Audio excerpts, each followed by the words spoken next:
In a quiet suburban neighborhood where days passed in a predictable rhythm of school bells, soccer games, and family dinners, lived an ordinary boy named Ethan. At 12 years old, Ethan was known for his curious mind and adventurous spirit. He was the kind of child who spent hours poring over books about the universe, dinosaurs, and ancient myths, always yearning for answers to the big questions of life. He never imagined, however, that he would be forced to confront the greatest mystery of all: what happens after death.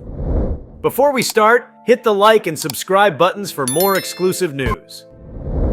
It all began on a warm summer afternoon. Ethan and his friends had gathered by the local river, a winding body of water that was both beautiful and perilous. Despite his mother's warnings about the river's unpredictable currents, Ethan had always felt an inexplicable pull toward it. That day, fueled by the thrill of adventure, he decided to swim across to a small island in the middle of the river. His friends cheered him on as he waded into the water, confident and full of life. But the river had other plans. Halfway across, a sudden undercurrent gripped him, dragging him beneath the surface.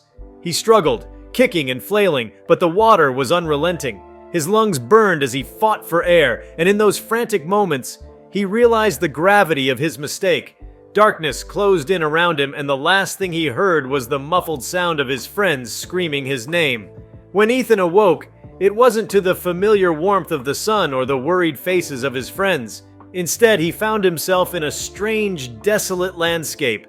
The air was heavy, filled with an eerie silence that seemed to press against his ears.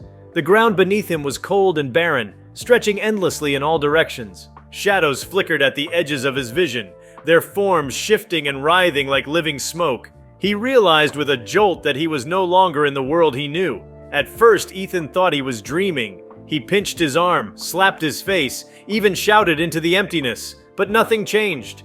A deep, primal fear began to claw its way into his chest. He wasn't alone. From the shadows emerged figures, indistinct at first but growing clearer as they moved closer. They were humanoid but not quite human, their faces obscured as though hidden behind a veil of smoke. Their eyes, however, glowed with an unsettling light, piercing and unblinking.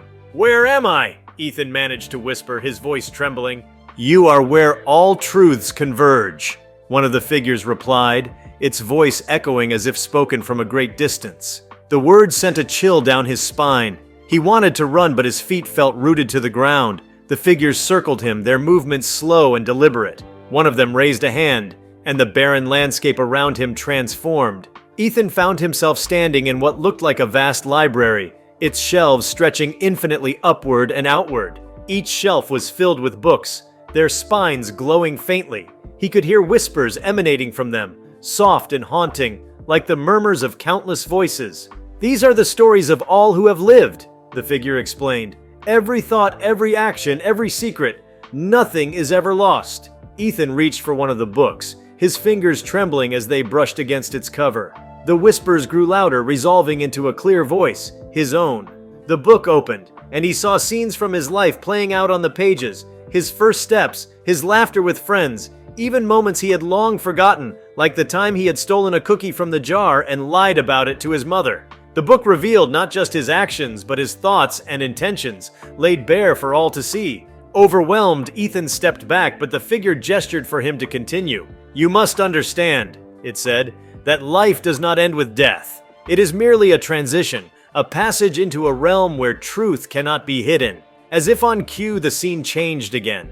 Ethan was no longer in the library but standing on the edge of a great chasm. Below him was a seething darkness, alive with movement. Shapes twisted and coiled within it, their forms grotesque and nightmarish. He felt their anguish, a palpable wave of despair that made him want to turn away. But he couldn't. "These are the souls burdened by their deeds," the figure explained. "They are not punished by some external force, but by the weight of their own actions and choices.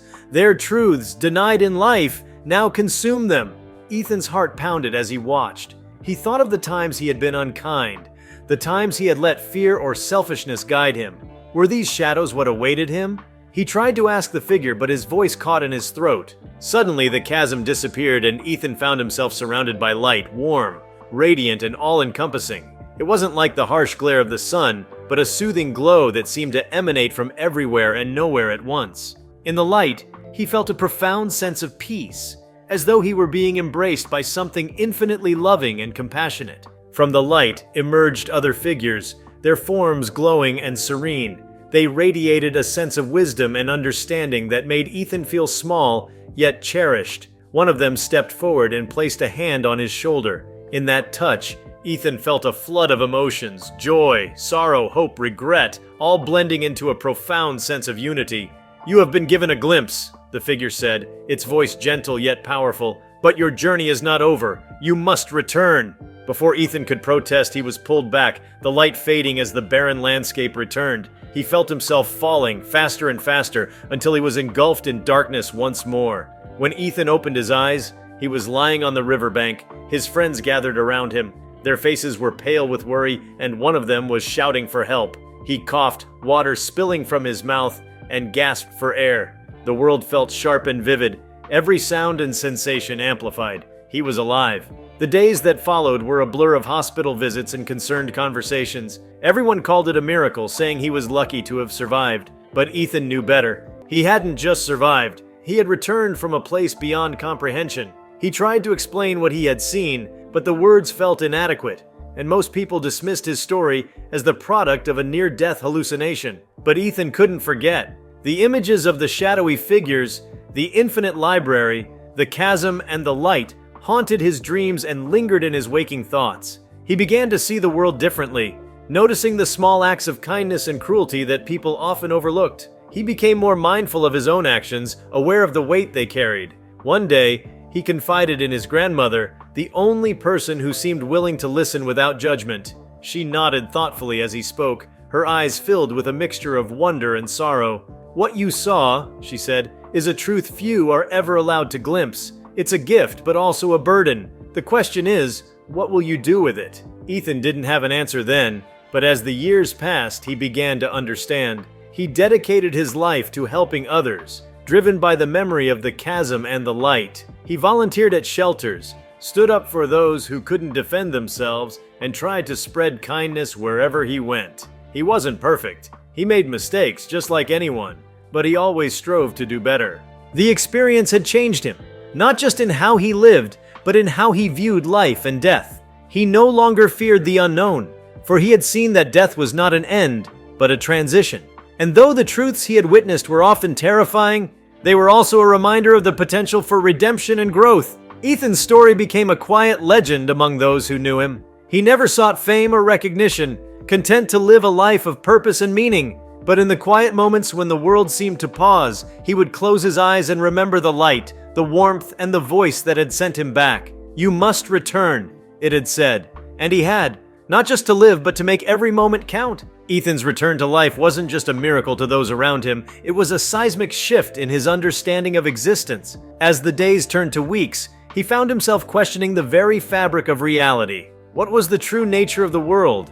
Was it just the tangible, visible existence everyone took for granted? Or was there a deeper layer, hidden from plain sight but undeniably present? He felt as though he had been handed a map to a treasure no one else could see, and yet the map itself was incomplete, fragmented by his inability to fully comprehend what he had witnessed. Ethan noticed changes in himself almost immediately. Colors seemed brighter, sounds crisper. He could feel the emotions of people around him more acutely, as if their energy radiated in waves. In the presence of anger or sorrow, he would feel an almost physical weight pressing on him. Conversely, in moments of joy or kindness, he felt buoyant, as though he were being lifted by an invisible current. It wasn't long before Ethan began experiencing vivid dreams, or perhaps visions. He wasn't sure what to call them. These weren't like normal dreams that faded upon waking. They were intense, lucid, and full of symbolism. In one, he stood on the edge of a vast ocean, its waves shimmering with an otherworldly light. Figures emerged from the water, their forms fluid and ever-changing. They spoke in a language he didn't understand, yet their meaning resonated deep within him. They showed him glimpses of worlds beyond his own, realms of unimaginable beauty and others of harrowing despair. In another vision, he found himself climbing an endless staircase,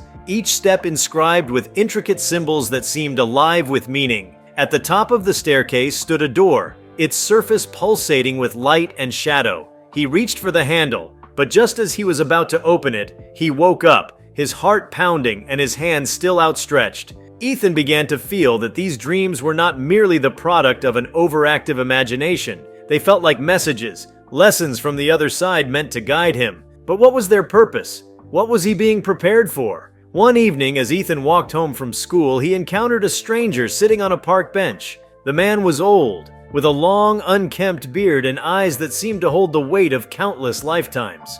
Ethan felt an inexplicable pull toward him, as though they were connected in some unseen way. The man looked up as Ethan approached and smiled, a gesture both kind and unsettling. "You've seen it, haven't you?" the man said, his voice low and gravelly. Ethan froze. "Seen what?" "The truth that lies beyond," the man replied, his gaze piercing. "You carry its mark. I can see it in your eyes." Ethan's heart raced. How could this stranger know? Was it possible that others had experienced what he had? He hesitated, unsure whether to trust the man, but something told him he needed to listen. "The afterlife isn't what people think," the man continued. "It's not a paradise or a punishment handed down by some unseen judge. It's a mirror, a reflection of everything you are, and you've glimpsed it." The man leaned closer, his voice dropping to a whisper. "But be warned, knowledge of the beyond comes with a price. There are forces that do not wish for the living to know these truths. They thrive on ignorance and fear, and they will try to silence you." Ethan felt a chill run down his spine. He wanted to ask more, to demand answers, but when he blinked, the man was gone. The bench was empty, as though he had never been there. That encounter left Ethan deeply unsettled. Who was the man? How did he know about Ethan's experience? And what did he mean by forces that would try to silence him? As time passed, Ethan began to notice strange occurrences. Shadows seemed to move in ways they shouldn't, stretching and twisting as though they were alive. At night, he would hear faint whispers just at the edge of perception, though no one else seemed to hear them. Objects in his room would shift ever so slightly, their positions altered just enough to make him doubt his memory. At first, Ethan thought he was imagining things, but the incidents became more frequent and harder to dismiss. One night, he woke to find a figure standing at the foot of his bed. It was humanoid but cloaked in darkness, its features obscured. Its presence was oppressive, radiating a sense of malice that made it hard to breathe. Ethan tried to move, to scream, but he was paralyzed, his body frozen as though held in place by an unseen force. The figure leaned closer, its shadowy form almost merging with his own. "Stay silent!" it hissed, its voice a chilling echo. "Do not speak of what you've seen!" Just as suddenly as it had appeared, the figure vanished, leaving Ethan gasping for air. He lay awake for the rest of the night, his mind racing. He realized that the stranger on the bench had been right. There were forces that didn't want him to share his experience. But why? What were they trying to hide? Ethan decided that he couldn't let fear silence him. He began researching everything he could about near-death experiences, spiritual realms, and the afterlife. He found stories from others who had claimed to see the other side, but none quite matched his own experience. Some spoke of tunnels of light and reunions with loved ones, while others described encounters with divine beings. Yet, the terrifying truths Ethan had seen, the chasm of despair, the infinite library of memories, the shadows burdened by their own deeds, were rarely mentioned. It dawned on him that what he had seen might be a piece of a larger puzzle, a fragment of a truth too vast for any one person to comprehend. The thought both humbled and terrified him. Determined to uncover the meaning behind his experience, Ethan sought out those who might help him make sense of it. He spoke to priests, monks, and spiritual teachers, but their answers often felt incomplete, shaped by dogma and limited by human understanding. He turned to science, reading about consciousness and theories of life after death. But these explanations too fell short. Eventually, Ethan realized that the answers he sought couldn't be found in books or teachings. They had to come from within. He began practicing meditation, hoping to quiet his mind and reconnect with the otherworldly truths he had glimpsed. At first, it was difficult. His thoughts were a constant whirlwind, and the fears that had plagued him since his near drowning resurfaced with a vengeance. But over time, he began to find moments of stillness. In those moments, he felt a faint connection to the light he had experienced in the afterlife, a sense of peace and clarity that transcended words. It was in these moments that he began to understand the lessons the other side had been trying to teach him. He saw that life was a web of interconnected actions and choices, each thread influencing countless others in ways both visible and unseen. He realized that kindness, compassion, and honesty weren't just virtues. They were the threads that strengthened the web, while selfishness and cruelty weakened it. The chasm he had seen in the afterlife wasn't a punishment. It was the natural consequence of a life lived out of harmony with this web. One night, as Ethan meditated, he felt a sudden pull, as though he were being drawn out of his body. When he opened his eyes, he wasn't in his room but in a vast, shadowy expanse. He recognized it instantly. It was the realm he had visited during his near-death experience. But this time, it felt different. The shadows seemed less menacing, and the air was filled with a faint hum, like the distant echo of 1,000 voices. As he walked through the expanse, he realized that the voices were calling out to him. They were the voices of the forgotten, souls trapped in the chasm, burdened by their own truths. They didn't seek pity or salvation. They sought understanding. They wanted their stories to be heard, their lives to be acknowledged. Ethan felt a deep sense of responsibility. He didn't know how he could help these souls, but he knew he had to try. He began to listen, allowing their stories to flow into him like a river of memories. He saw their lives, their joys and sorrows, their triumphs and mistakes, and in their stories, he saw reflections of his own life, his own struggles and fears. When he returned to the physical world, Ethan felt changed once again. The weight of the soul's stories lingered with him, but so did their lessons. He realized that the afterlife wasn't just a place of judgment, it was a place of learning, a continuation of the journey of growth and understanding that began in life. As Ethan grew older, he dedicated himself to sharing the insights he had gained. He wrote books, gave talks, and counseled those grappling with questions of life and death. He never claimed to have all the answers, but his honesty and humility resonated with people. He became a source of comfort and inspiration, a bridge between the seen and unseen worlds. Yet even as he shared his knowledge, Ethan remained aware of the forces that had tried to silence him. He encountered resistance, skepticism, and even hostility, but he never wavered in his mission. He knew that the truths he carried were not his alone. They belonged to everyone. Ethan's passing into the light marked a new chapter, not an end, as the world had always mistakenly believed about death. For Ethan, his final breath on earth was but the opening note of a symphony beyond comprehension. What awaited him was not the silence of oblivion, nor the radiant simplicity of an eternal peace, but a continuation, a kaleidoscope of understanding that expanded in dimensions he had never known existed. When Ethan's soul crossed the veil for the second time, it wasn't the barren landscape or the infinite library that greeted him. This time, it was a vast, living tapestry that stretched endlessly in all directions. Its threads shimmered with colors and textures he could feel, hear, and taste, each one representing a life, a moment, a choice. The tapestry was alive, constantly shifting as new threads wove in and old ones shimmered out of sight. Ethan's soul floated closer and he realized that every thread was connected, forming patterns too intricate for his mortal mind to have ever comprehended. Each thread sang its own song, a melody of existence, and yet they all harmonized, creating a collective symphony that resonated through him. Ethan realized that he could not only see his own thread, but also feel its connections to countless others, his family, friends, strangers he had smiled at in passing, and even people he had wronged. Every action, every thought, and every feeling he had ever experienced had left an imprint on this eternal fabric. Ethan became aware of a presence beside him. It wasn't a figure in the traditional sense, but a luminous energy that pulsed with wisdom and warmth. He understood that this presence was both a guide and a part of the tapestry itself, an ancient consciousness that existed beyond time. "You have returned," the presence said, its voice a blend of countless tones. "And now you see." "What is this?" Ethan asked, his voice tinged with awe. "Is this what life really is?" "This is existence," the presence replied. "The tapestry holds all that has ever been and all that will ever be. Every soul weaves its own thread, but no thread exists in isolation. You are all connected, always." Ethan reached out to touch one of the threads, and as his essence brushed against it, he was flooded with visions. He saw the life of a woman he had never met, a farmer who had lived centuries ago in a distant land. He felt her joys and sorrows, her struggles and triumphs. He understood that her choices, though seemingly small and personal, had rippled outward, shaping events that eventually touched his own life in subtle, unseen ways. "This is incredible," Ethan said. "But why show me this? What am I meant to do with this knowledge?" The presence seemed to smile, though it had no face. "You were chosen to see because you are ready to understand. Each life you touched, whether with love or pain, added to this tapestry, and now you must decide how to continue weaving." As Ethan immersed himself in the tapestry, he began to notice areas where the threads were frayed or knotted, their patterns disrupted.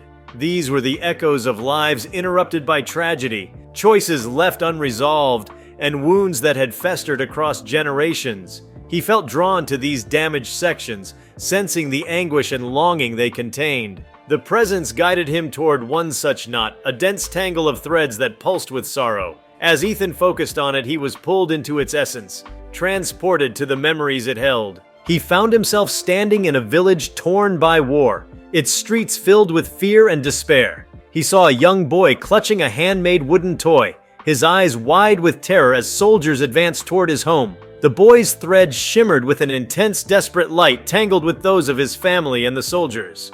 Ethan felt the weight of the boy's unspoken questions. Why was this happening? What had he done to deserve this? The boy's thread had been cut short, his story left unfinished. Ethan felt a deep ache in his soul. He understood that this was one of the burdens of existence. Some lives ended too soon, their potential unrealized, leaving echoes that resonated through the tapestry. But as he reached out to the boy's thread, he realized that even these tragic endings were not truly the end. The boy's energy had continued, weaving itself into the threads of others who remembered him, who carried his essence forward in acts of love and resilience. The presence spoke again. Nothing is ever lost. Every life, no matter how brief, leaves an imprint. The sorrow you feel is not meant to burden you, but to remind you of the importance of compassion.